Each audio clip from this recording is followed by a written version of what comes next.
Alright, welcome back. Hope you're having a good day. I got these two cuttings. I took these two cuttings the same time. It was September of 2020. I think I took two other ones too. They didn't make it, but these two have been doing okay. Last November, so almost a year ago, I repotted this one. I had this one potted kind of deep in a little bit of a taller pot, and I did that. These two branches were already there, and I did that trying to get it to hold steady in there till the cutting would take. And then the way I had to water it, you couldn't really get down in there and get just the substrate straight. It was getting all on top of the cutting. It was kind of creating a little algae situation. So I repotted it. It's doing really well. I'm going to take care of this in a minute. I just had to separate it from its resting pot I got it sitting in. I've actually, even though it's only been like 10 months, I've actually done that 2 or 3 times, but this is the longest I've let it sit. And so it got the long taproot there. This one, I've actually had just kind of, I don't know if you guys can see those roots coming off or not, maybe even better against the white t-shirt than the black background, but got some arrow roots dangling there. I've had this one sitting not directly on the ground, but towards the edge of part of my lawn. School just started. I'm having the worst school year I've ever had in 10 years. You'd think teaching would get easier, but they find a way to make it harder and harder each year. I might have to find something else to do. I haven't had a chance to cut my grass for a while, and I had to go get to move this. And I, realized that this was rooted in. I was planning on repotting it before this winter, and so I just decided I'd go ahead and repot this guy today. This has been in this for, well, almost 2 years now. I guess these cuttings are 1 month short of being a year old. Got an interesting pot. I'm going to try to save those. I've been taking a few of my trees and trying to keep them clean without aerial roots. I do like them, but I think I'd like to have a few without them. But this one, since these were actually taking root and everything, I'm going to start working on this guy first. First thing I'll do is go ahead, take these off here.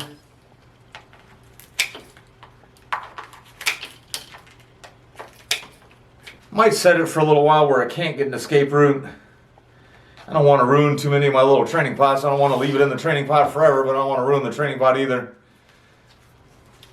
But let's see if we can get a closer look. All right, so here we are. I'm going to go ahead, make sure I tip prune everything. I was thinking I was going to wire it. I'm thinking I'd like to leave some of these longer shoots. Didn't want to keep the whole shoot, but I know when I originally repotted it, it really wasn't looking all that great. So I've been wanting to leave it alone. That's kind of why I was letting it get its escape route. That whole piece there, going straight down.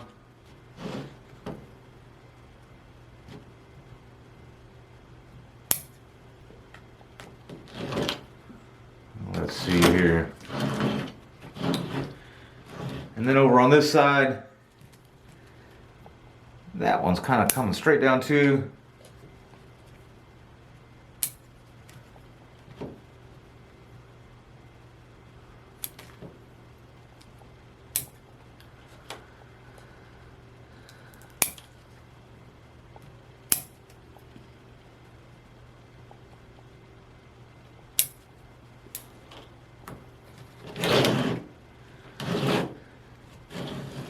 And I think that's all I'll do for the day. I'm going to leave this on.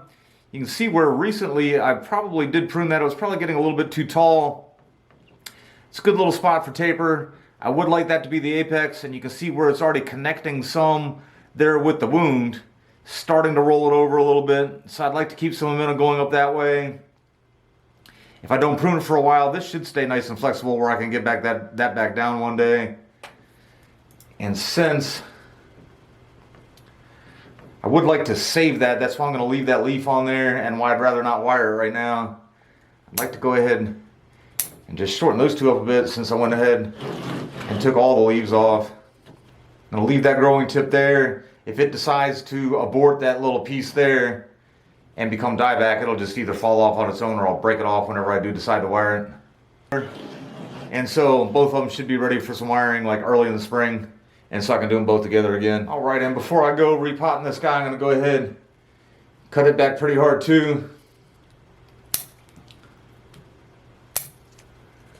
If you go back and look at the other video, I've only done with one video with these two cuttings. I'll put that link in the description. I did take the cutting in good substrate, but it was the old substrate that I was using. Has turfus in it. Could have something to do with it not looking all that great.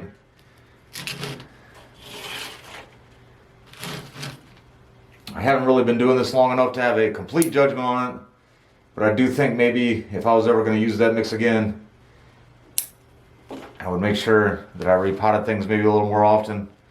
It's only been a couple years, so I don't know.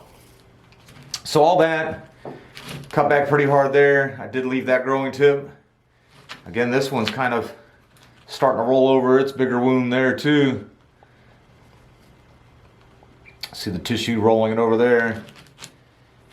Now with my theory that a lot of foliage is what drives the aerial roots, I don't want to take all of this off, but this is some awkward growth. So what I'd like to do is see if I can get some of the straight down growth off without losing too many of those roots. I have a feeling that if I can get these roots to live when I repot it, I got an interesting little pot to put it in, that it's probably going to go crazy with some growth. If you do go back and watch that first video I mentioned, I thought about wiring this up because this one looked a lot healthier when I first did it. These are, you know, still thin enough for a little flex in them too. There's already some movement in them just from cutting, but I used to, and I still do, I take my trees and I just kind of flex them a little from time to time just to keep them moving around. And I broke this one, and I wanted to save the branch, so I just kind of left it on there and haven't wired it yet. All right, this is the pot I got picked out for it.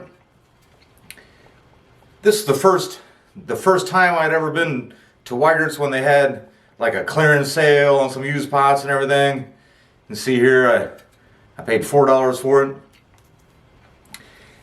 I thought at first it was made of concrete, but I mean, I've worked with concrete, not making pots or anything, but like for a living and everything, and it doesn't seem like it. It doesn't seem like real rock. I don't know how it could be real rock with a, you know, perfectly sized drainage hole. I mean, I know you could drill one, but, and it just, I kind of feel around. Hard for me to tell what this thing was ever made for or where it came from. And then I've just had a hard time kind of picking out what kind of tree I would want in it. I was thinking maybe one of my ports. And all, you know, I got the ficus on a rock and things, so I didn't really want to do too much with the ficus on a rock.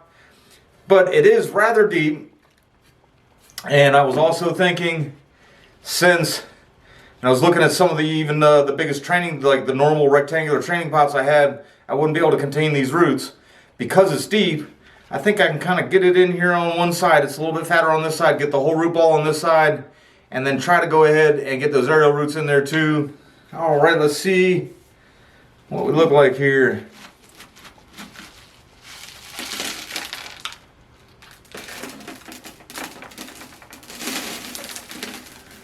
I had a good idea that I had a screen in there. I know I've used these before. That's pretty good. It's got good drainage. It's one of those things from the Wick and Grow. I would never suggest leaving the Wick and Grow in there, but that top made a decent little training pot. Like I said, good drainage and everything. But I did have that screen in to keep too much of the substrate from escaping. And then let's see what we got here.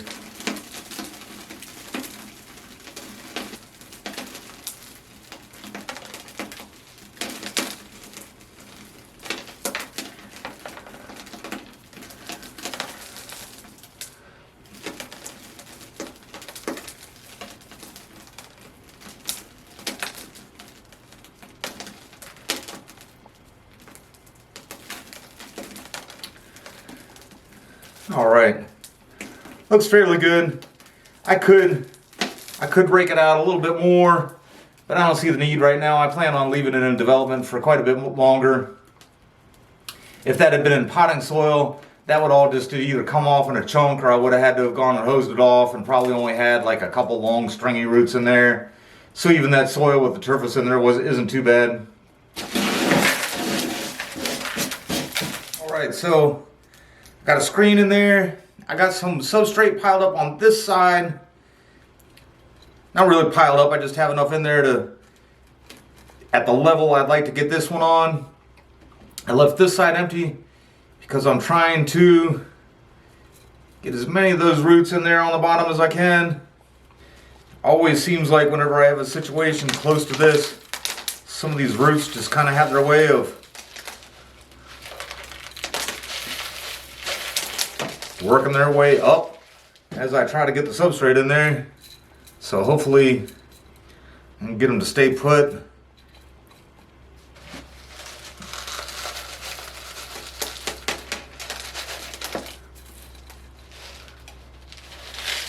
Let's see here. All right.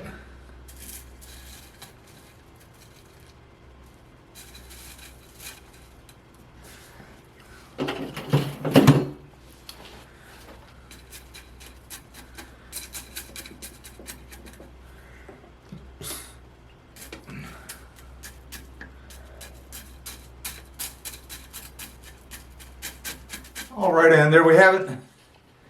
Should make for a fun little project. I may have to get something to prop it up there. I didn't really want to tie this tree in. It only had the one hole. Yeah, I'll get something to prop that up a little bit better. It only had the one hole, and plus I don't want any of these aerial roots getting all caught up in any tie downs.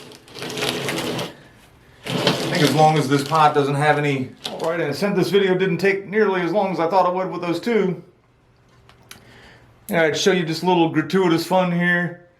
This little tree I had cut all the way back to nothing just 45 days ago. I do believe I mentioned I was thinking about using that as the front, even though it's still just, this one's actually very small. Some of the first cuttings I ever took. Kind of the reason why I'm keeping it, just, oh, I don't know, I hate to be sentimental and everything, but it was one of the first cuttings I ever got to live. I left that shoot on there, just trying to see if I can't thicken up the trunk a little bit more, give it some taper. But 45 days sure has recovered quite well. I do see a couple of obvious shoots here that just really can't stay. I'm not gonna do much to it. Again, just a couple of shoots all coming out of the same spot that I know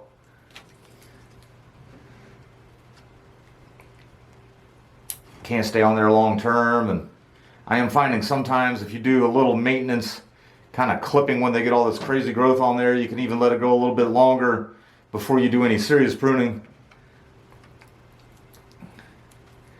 And you have the energy going to the parts of the tree that you know you want. Go ahead and take that off too.